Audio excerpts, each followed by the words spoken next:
Hello and welcome to Bangladesh Today. I am Avneet Arora. The ongoing war crimes trial in Bangladesh has put the future of the country's main Islamist party in jeopardy. We talked to senior international journalist Frances Harrison and Britain and Sri Lankan academician Rohan Gunaratna on the situation of the Jamaat and the upcoming general elections in the country. Over 3 million people were killed and some 200,000 women were raped by the Pakistani army and those opposed to the freedom struggle.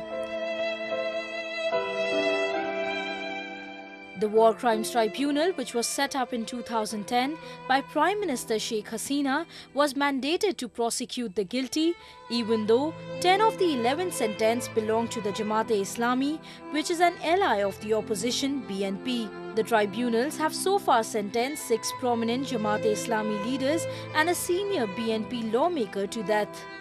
The Jamaat and its allies went on a rampage in protest against the conviction of their leaders, destroying public property, burning vehicles and clashing with police personnel.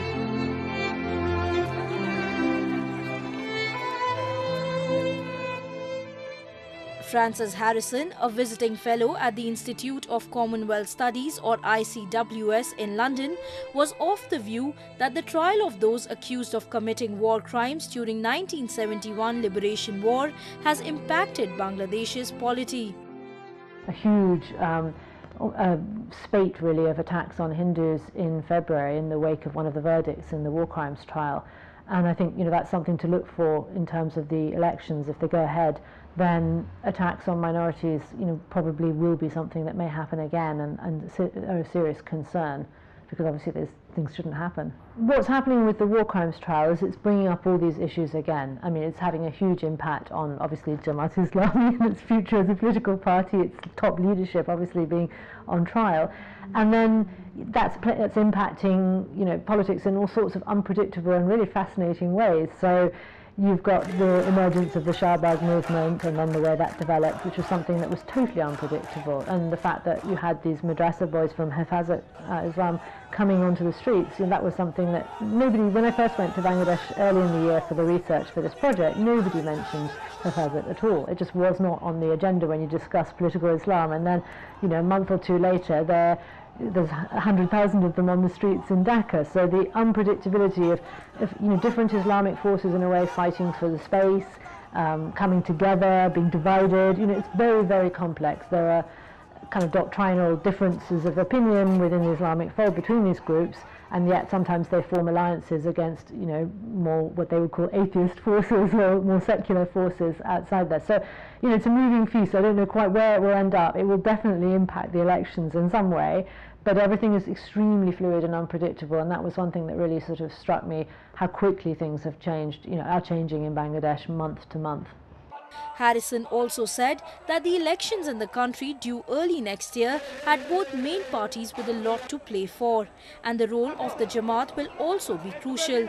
Bangladesh is expected to go to polls anytime between October 2013 and January 2014, as Prime Minister Sheikh Hasina had hinted last month.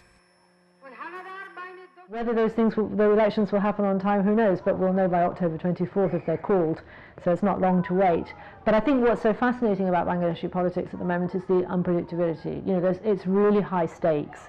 There's everything, it's win or lose, everything to play for the political parties, and for the democratic process and the system to work, with all its flaws. There needs to be elections. There need to be elections that are credible and free and fair, and that people participate in. It depends on who you speak to. Obviously, people are very politicized and very polarized, and you see that in the bureaucracy, in journalism, obviously in the political parties. Across the board, if somebody's pro-Awami League or pro-BNP or pro-Jamaat, it's pretty obvious. And I think that's quite an issue, that it's become kind of a zero-sum game. There's so much to play for that. For people who've supported the Awami League, if BNP and Jamaat come to power, they lose everything. They could actually physically be at risk. They're worried about their security if they're journalists, if they're on, death lists, hit lists, that kind of thing. They worry about whether they'll have to actually leave the country. The stakes are so high on both sides, and obviously on the other side there are the same sort of issues. But I think it's quite difficult to find someone who is, in the middle, really. Because it's very personal for everybody. She also said that Bangladesh was sending ripples through a new wave of movement that might look for a change in the political system in the country. Bangladesh has been witnessing a people's resurgence movement ever since its International Crimes Tribunal started pronouncing capital punishments to those accused of atrocities during the country's 1971 liberation war.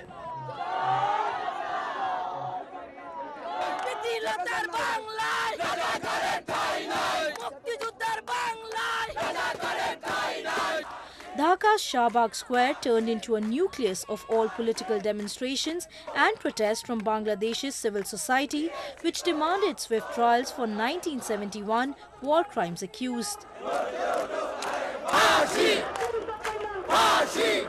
Third force, and I think people pointed to the Shahbag movement in terms of youth participation in politics as initially in the very beginning days as a positive thing, that people, particularly young people who were not interested in politics, suddenly became motivated, but then clearly it went off in a different direction. So the absence of a third force is something that people really bemoan. But having said that, you know, there's still many things about Bangladesh that are very dynamic and positive. You know, there still is quite a bit of space for freedom of expression, I would say. I mean, the risks are very high for many journalists, but they are pushing the limits daily, and more so than in some countries in the region.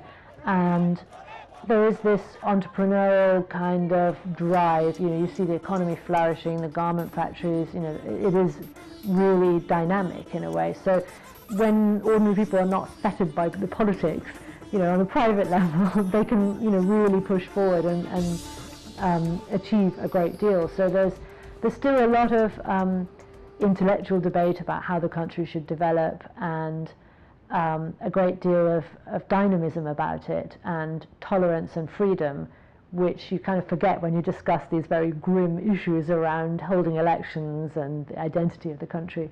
Harrison further said that the Jamaat-e-Islami was not really interested in the upcoming polls, as it was looking to influence people, especially women in the rural areas of the country. The Jamaat-e-Islami is systematically functioning to embed itself in the country's political system, she claimed. You know, the Islamic parties are playing a very slow, long waiting game. You know, they're not bothered about whether they have a prime minister or they win the elections so much. They win the same sort of general vote block each time. But they are doing a lot of outreach work, and in villages they're sending women to do, you know, education classes on the Quran, and with that sometimes comes politics as well. So they're kind of, it's a creeping, slow process for them, and they're in it for the long game, in a way that politicians are worrying about the next poll. The coming months are crucial for the Awami League government. They need to ensure free and fair elections and also make sure the war crimes trials go on smoothly and are not derailed. Meanwhile, terrorism expert and academician from Sri Lanka, Rohan Gunaratna, was of the view that banning the Jamaat-e-Islami was a major achievement for Bangladesh and that the Islamic outfit had no place in a secular society. In August this year, a high court in Bangladesh had banned the Jamaat from contesting elections. The verdict came as a major blow to the Islamist party and its ally, the BNP. They instantly filed an appeal in the Supreme Court and also hit the streets in protest against the High Court ruling. I personally said that the current wave of extremism cannot be fought by military, intelligence and law enforcement. Civil society must come together.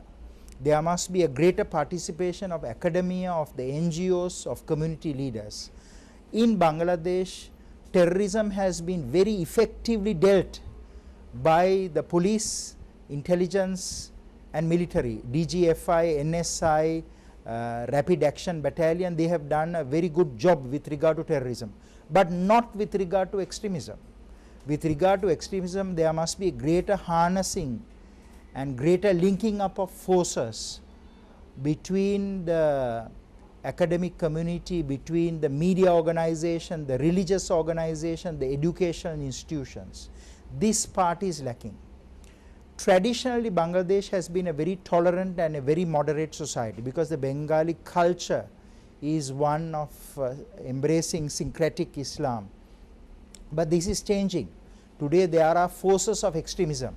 The attacks against the Buddhist temples in Ramu, some other disturbances clearly suggest that the ideas of extremism is coming from overseas, from outside, beyond the borders of Bangladesh and affecting the local people of Bangladesh.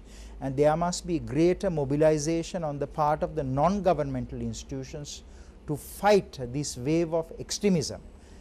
Gunaratna also said that the extremist and militant groups in Bangladesh have emerged from the ideological umbrella of the Jamaat-e-Islami. The Jamaat-e-Islami ideology has formed the seedbed, the foundation for the emergence of extremist and terrorist groups in Bangladesh. If not for Jamaat-e-Islami, so many people would not have been radicalized. And we have seen the emergence of JMB, Jamiatul Mujahideen Bangladesh, Hujibi, Harakatul Jihadi Islami Bangladesh, a number of other groups. Largely the extremist ideologies are emanating from the Afghanistan-Pakistan border. And the genesis, the very origins of this dates back to the anti-Soviet multinational Afghan Mujahideen campaign that was waged from December of 1979 for 10 years. So the remnants of these groups of this campaign formed Al-Qaeda, Tariq-e-Taliban Pakistan, Afghan Taliban, number of groups. And today the current wave of global extremism and terrorism is largely a vicious byproduct of the anti-Soviet multinational Afghan campaign, which was funded by the Saudis and also by Western countries, including the United States. The Jamaat-e-Islami is a very well organized and cadre-based party which, other than having played a violent role in the 1971 Liberation War, has tried to subvert and obstruct the political process in the country. The Sheikh Hasina-led Awami League government has stood up to the pressure tactics of the Jamaat and has not succumbed to their aggressive ways. With elections around the corner, the Jamaat will probably intensify its protests, and the onus is on Prime Minister Hasina to ensure a peaceful national election. That is all we have for in this week's episode of Bangladesh Today. Thank you for watching.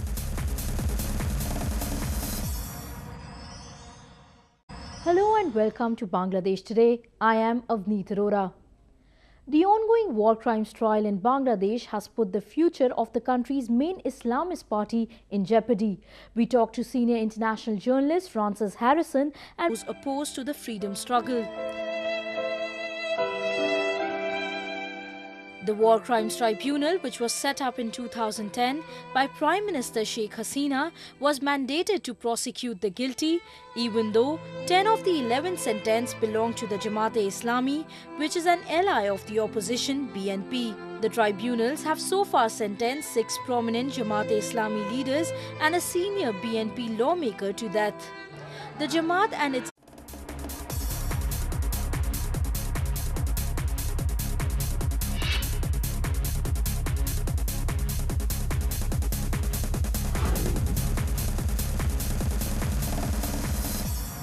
Britain and Sri Lankan academician Rohan Gunaratna on the situation of the Jamaat and the upcoming general elections in the country.